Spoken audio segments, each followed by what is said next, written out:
Good afternoon, I'm Jess De Los Santos. This is One News Now. The Energy Regulatory Commission, or ERC, tells power distributors to give customers a bit of a leeway in settling their bills. Let's get the rest of the story from Dale De Vera, reporting live from Mandaluyong. Dale, what's the new guideline here? Just the Energy Regulatory Commission has released a new set of guidelines ordering distribution utilities to allow customers or consumers to pay their electricity bills in installment depending on their consumption. The ERC deemed it necessary to issue the directive to lessen the burden on consumers amid the pandemic. In the recently released advisory from the ERC, distribution utilities are directed to conduct actual meter readings and issue a new billing that will reflect the actual consumption of households not later than June 8th.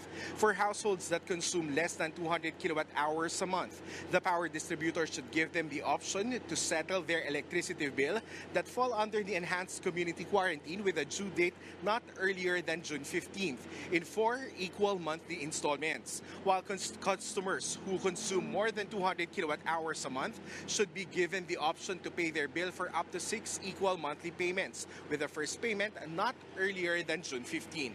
ERC also directed all distribution utilities to extend all due dates falling within June 2020 to be payable not earlier than June 30 without any interest and penalty.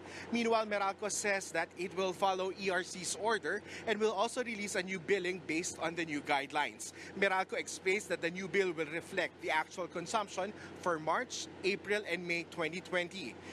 Meralco advises customers to wait for the new bill so that they will get the actual amount they are supposed to pay. For those who pay the estimate cost, this will be credited in the next billing cycles. Adjustments will also be made in the upcoming bill. Jess? Okay, Dale, let's clarify first this option to have a staggered payment in paying our electricity bills. Is this automatic or is this optional for consumers? If it's optional, then how can they signify their interest that they're willing to pay it in full, or they would rather have it paid in installment?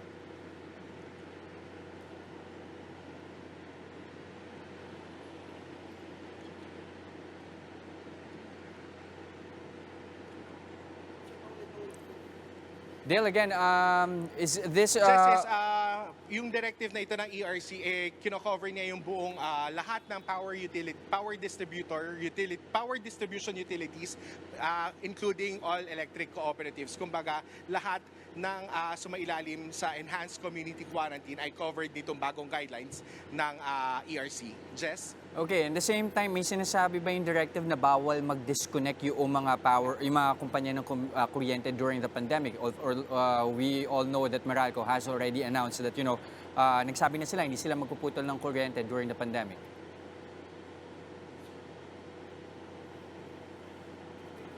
All right, we're having a bit of a technical difficulty. Thank you, Dale, for that update. Again, that's Dale De Vera reporting to us live from Mandaluyong. Here are the other stories we're keeping our eyes on. Malacanang throws its weight behind Health Secretary Francisco Duque III amid calls to sack him after he retracted an earlier statement about the Philippines being on the second wave of the coronavirus infections. Presidential spokesman Harry Roque said Duque should be allowed to perform his job of addressing the threat of COVID-19 in the country. Roque added that the health chief is ready to answer allegations in the proper forum. The Philippine Embassy in Doha, Qatar has repatriated over 270 overseas Filipinos via a chartered flight. It included 28 female wards who have sought temporary shelter prior to their repatriation. And Cavite Governor John Vic Remulla appeals to the Interagency Task Force to allow pillion ride on motorcycles if both persons are married couples or cohabiting. Remulla asks that if they're allowed to ride the same cars, why not motorcycles? Remulla suggests that LGUs may issue passes that couples may present at checkpoints, and they can also bring a copy of their marriage contract. For more updates, follow News 5, The Philippine Star, and Business World Online. I'm Jess De Los Santos. We are One News.